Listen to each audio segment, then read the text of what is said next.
Mayweather McGregor won't hurt boxing, but I'll tell you what will.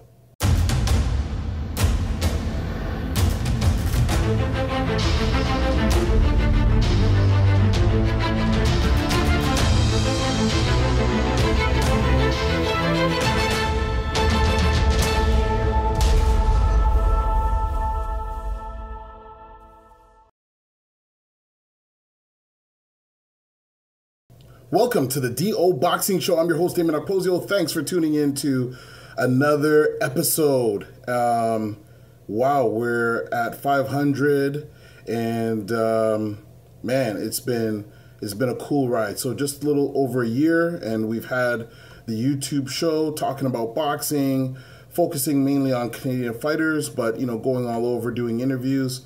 So thank you so much for coming along for the ride, and we're going to still be moving ahead strong, and I'm excited for the numerous upcoming things that we have planned for the future.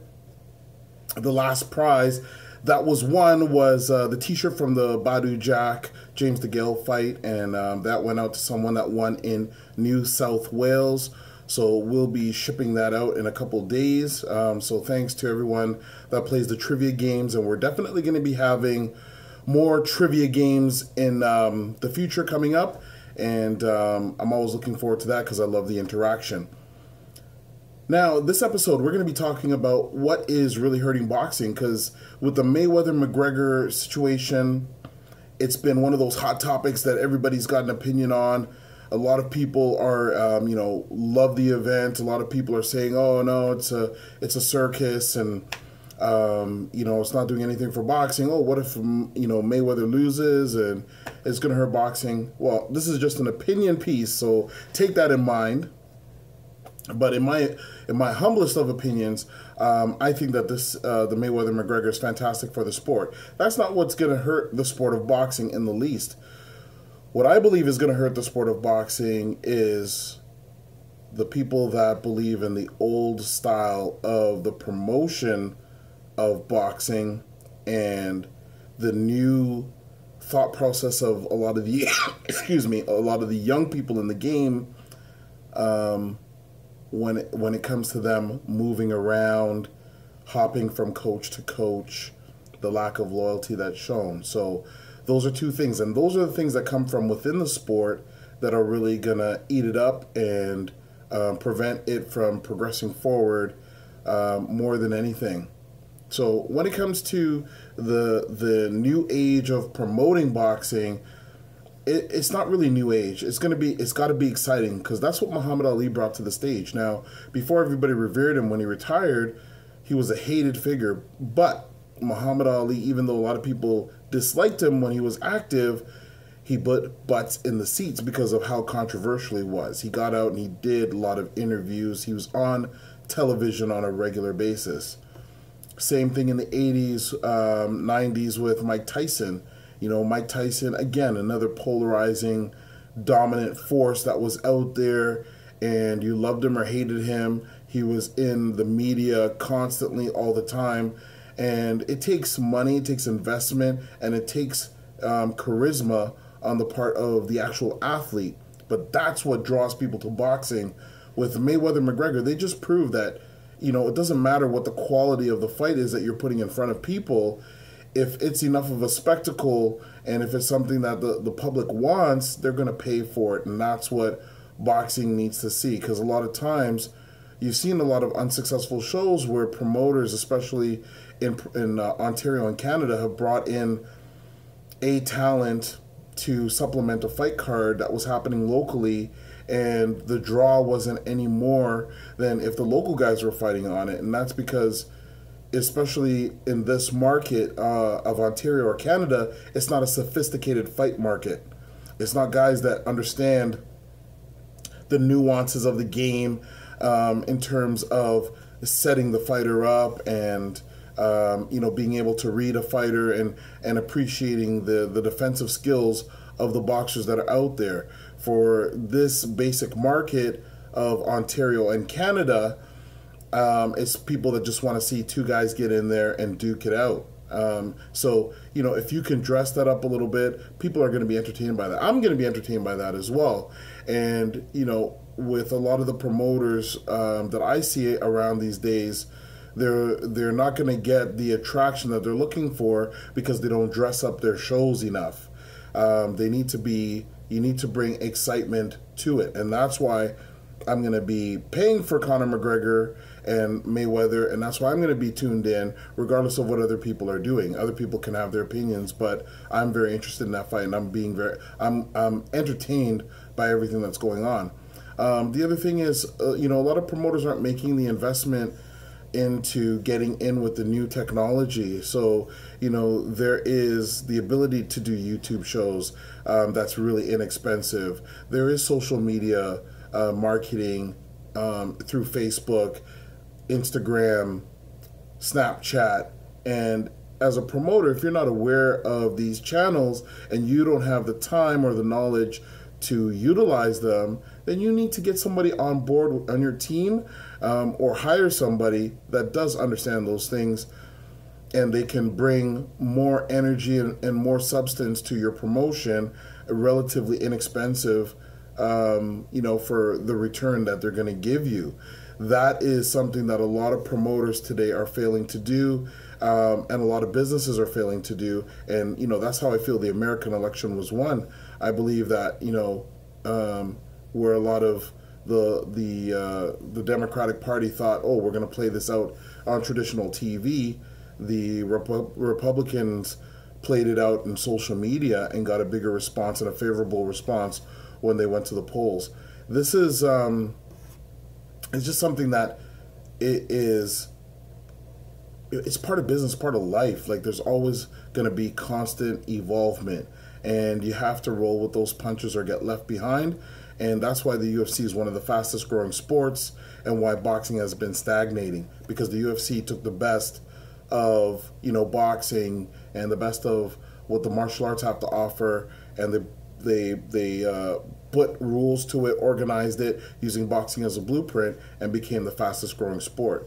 If boxing took that same blueprint basically and put a lot more stuff out there for free so that people could get to know the fighters, dressed up the fights, put a lot more background into the fighters so people could get to know who these people are on a personal level, then you would see boxing increase even more so than it is right now. Because boxing is still immensely popular in certain parts of the U.S. and in South America and all sorts of different places. One of the things that brings to mind is, the promotion as well. So, you've got Mayweather McGregor, which everybody's talking about. Miguel Cotto is fighting Kamagai on the same night. You haven't heard anything about that. Only hardcore boxing fans probably heard about that fight, because the promoters aren't spending the money to promote. They're not taking their fighters on, a 5-city international press tour. And you need to do that. You need to put the fighters in front of people, have meet and greets. The one thing with the WWE is they're constantly having meet and greet with their people. It's not expensive. I can say as a promoter, it's not expensive to get wrestlers from the WWE out to your events or to get them to do signings. They want that. They want the exposure because they know that's going to result in butts in the stands when they have their SmackDown or their big events coming up. So, fighters got to get out there, and they're not going to be training all the time. They need to get out there, they need to sign autographs, they need to meet and greet people. And a lot of Canadian fighters suffer from that because they want to stay in a small bubble. And if you can't get out and meet the fans, you're not going to have a lot of fans. And that always is going to translate into money down the road. Because if people don't know who you are they going to really come out and pay to see you fight? On the other end, on the contrasting end, when I'm talking about young fighters, they're moving around way too much nowadays. They're jumping from coach to coach to coach. And I've talked about it in previous episodes where if you are not getting everything you need with a specific coach that you have, number one, you need to have communication. Number two, you need to bring people into your team instead of moving from that coach. Stay there, because no situation is going to be perfect. No relationship within a fighter and coach is going to be perfect. So unless there is things that you are absolutely opposed of from that coach, or something illegal that's going on, or abusive, or you absolutely know that you mentally you cannot be there, stay there, and build a team around you and your coach. The thing I find where a lot of fighters stagnate here is because a lot of professional fighters especially are very confused. They're changing coaches all the time, thinking that the coach is going to make them better. It's not the coach, it's your dedication to the sport. And then, when you move to a different coach, you've got to give them time to trust you, and then you have to take time to trust them. And in that time, you're adjusting your technique. So, there's a lot of time lost in that process. And then if you move again, that process starts all over again. You need to build a team. Everybody needs to respect everybody on the team, and everybody needs to play their role. So, if there's a manager, that manager needs to manage and not coach, and not fight. They need to know what their specific roles are. And when you look long term at the fighters that have been successful, they've been the ones that have been with someone long term. And there's a reason for that, because they get to know the mentality of the person. They get to understand the nuances of the person, and that comfort, translates into the ring. When you're getting into a fight as a professional fighter, you don't want to be fighting the scale and then fighting in the relationships that you have, and then, fighting your opponent. It's a lot of fights. So you want to handle as many things as possible before you enter that ring to give yourself the best possible opportunity to win. So I just want to touch on those key points. And remember, if you have any questions related to boxing, send us a message through Twitter at DOKPOSIO, through email okposio@hotmail.com. And don't forget to subscribe to get every episode of the DO Boxing Show. Leave comments, suggestions in the comment section below on YouTube, so that way it's one location that I can see. And, think about what you're going to be doing. If you're going to be a professional, you should be living like a military lifestyle. Sacrifice for the few years that you're going to be a professional so you can get the maximum amount out of what's going on. The last piece of advice: there's a lot of legends out there, a lot of legendary fighters, and I'm talking about, guys that are retired like George Chuvalo, Nicky Furlano, Troy Ross. It doesn't hurt to get the expertise of these guys that have fought on the world stage. Bring them into camp. They don't have to be a regular fixture for every fight, but if you're fighting somebody of a specific style, and that this guy in his prime was a specialist at fighting in that particular style, or a defensive master, bring him in for that camp. I'm sure that it would be worth whatever the investment is that you need to make. I'm sure that it'd be worth it. That's the last piece of advice for this episode. Thank you so much for tuning in. Hopefully that this was helpful for you.